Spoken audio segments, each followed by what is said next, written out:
Hello, Management 110 students. This tutorial will be on how to access your teams and how you'll do teamwork on Canvas. So when you log in to Virtual Management 110, you are going to go to People. Then you will go under Groups. And wherever your group is, it will show up for you. So I have done a sample of my son and some friends in his class. And you would just click on visit, and here you are with nothing on your team page yet because you're just starting out. So for the team contract, you need to find something in common. So someone would start a discussion by clicking on discussions and going over here to plus discussion, which is add discussion. You would want to type a subject that is very clear on what you're posting. So let's say he wants to say, let's get started. So he may want to go in and type a little bit about himself, how many units he's taking perhaps, his hours he works a week, what days he has classes and he's not going to be available, and maybe what times work for him. So that way your team can do the same and you can decide on what times and days work best for your team to have meetings and work on the assignment together. You also obviously want to name a few things that you love to do or your hobbies or things you might have in common. For instance, my son plays tenor drums for Bulldog Marching Band. Now he can post that, and if he wanted, he could even add a link to Bulldog Marching Band website. Maybe he's in a couple pictures there, or he can upload a document, or he can upload music. What I have here is I have an image that he would upload, or maybe he wouldn't, but I'm going to upload. And it shows his drumming over the years. So he can add that and then post to his teammates. So then they get a feel for him as a person and as a student and what he enjoys to do in life. And so that's just a way to get started. And then other teammates can simply select reply and do the same. This is how you discuss on your team board. You always want to make sure you are subscribed, because that way you get notifications that your members have posted. Otherwise, you're not going to know when to go in, and you'll have to go in several times a day just to check. Where if you're subscribed, it will send you an email, and you can go look right away. There's also the option to post announcements on your own team board, upload files, have conferences or collaborations. Again, when you are in your team board, make sure it says virtual team, whatever number you are. That means you're working in your team board. It's very easy to be on the main page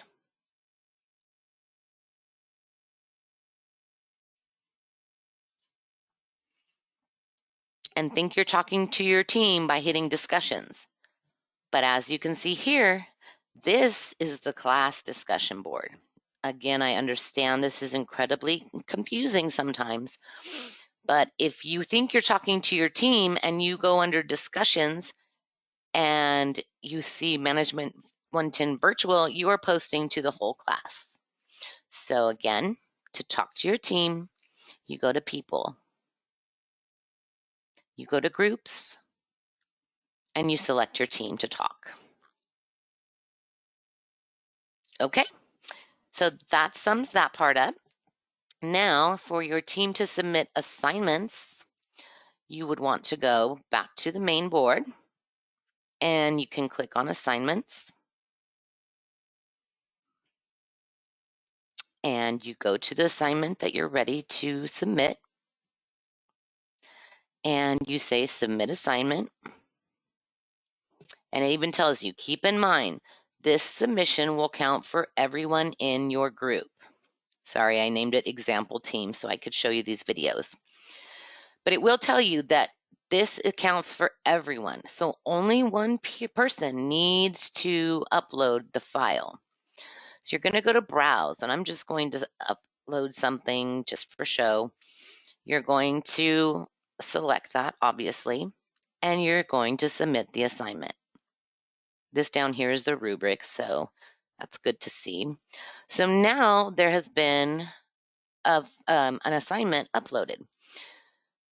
Now you need to have a backup submitter on your team. And what that means is you need to have someone that logs in at least an hour before the due date and time, goes to assignments, goes to team contract or whichever assignment it is, and looks to make sure this assignment has been submitted. It tells you everything: what time, the points, how they did it, what form it was in, and what time, what time they uploaded it. If you wanted to see, I believe, okay, you would just hit, right here. Here's what they submitted. So if you wanted to see it, you could select that and open it up and check the submission and make sure it's the final paper. You can upload up to 3 times, and we will accept the last upload.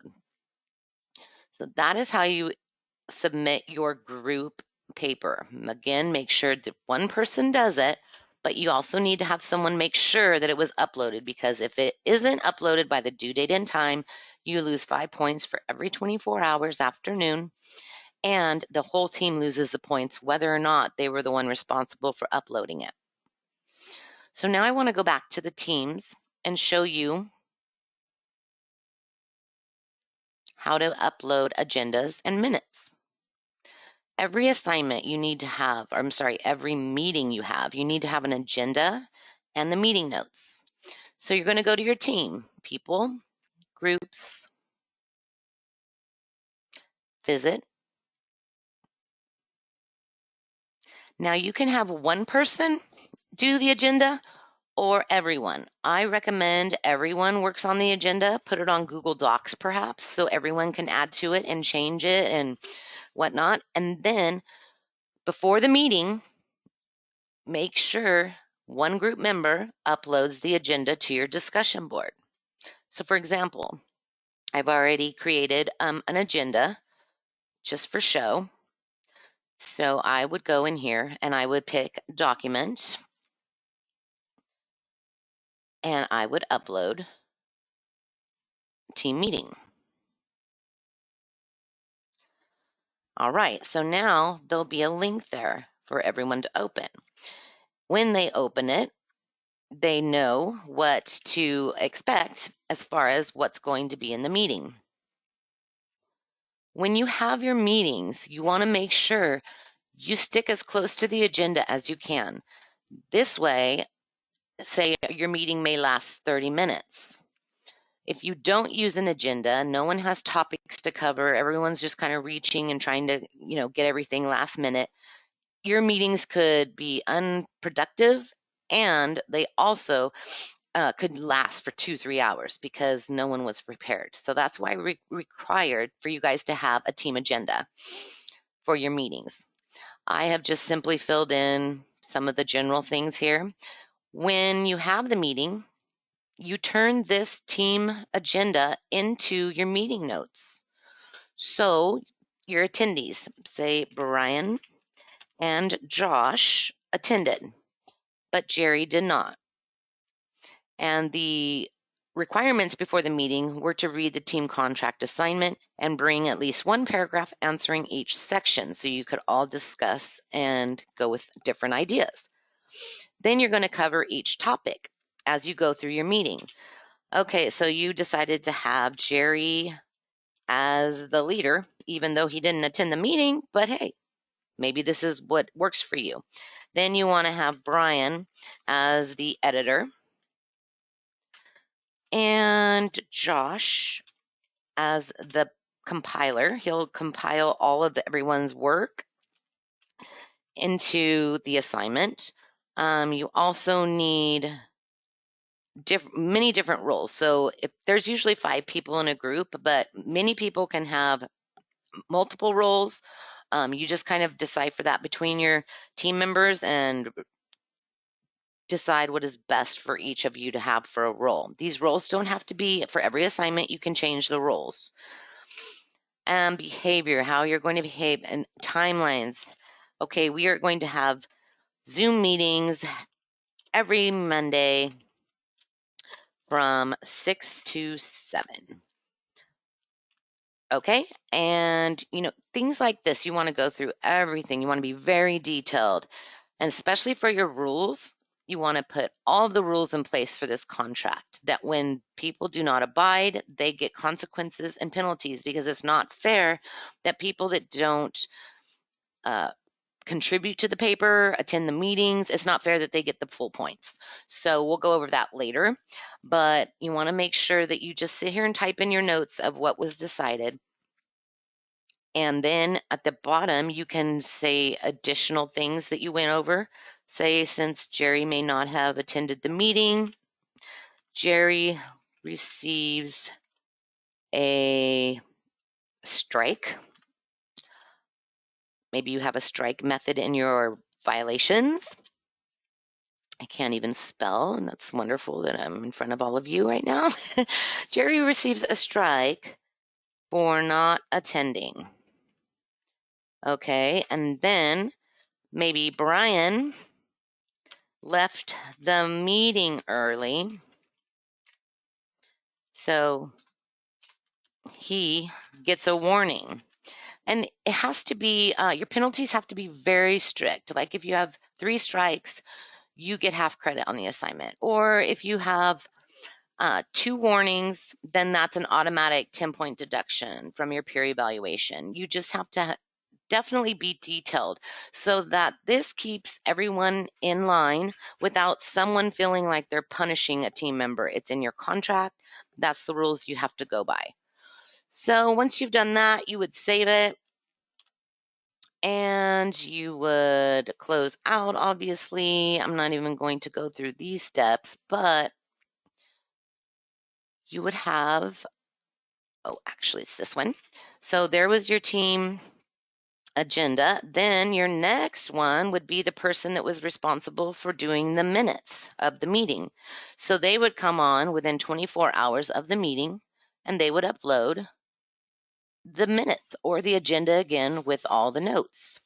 Simple as that. So before your meeting, have an agenda. After your meeting, have the notes filled in so that everyone's on the same page.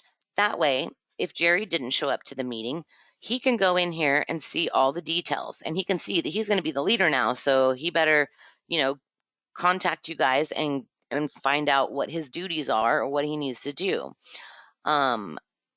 That's exactly how we would like you to run your meetings so that they're very organized. As I said, if you're not organized, it tends to be 2 and 3 hours long and you're not very productive. So that's how you do your team assignments. I hope you understand, and go ahead and feel free to post questions.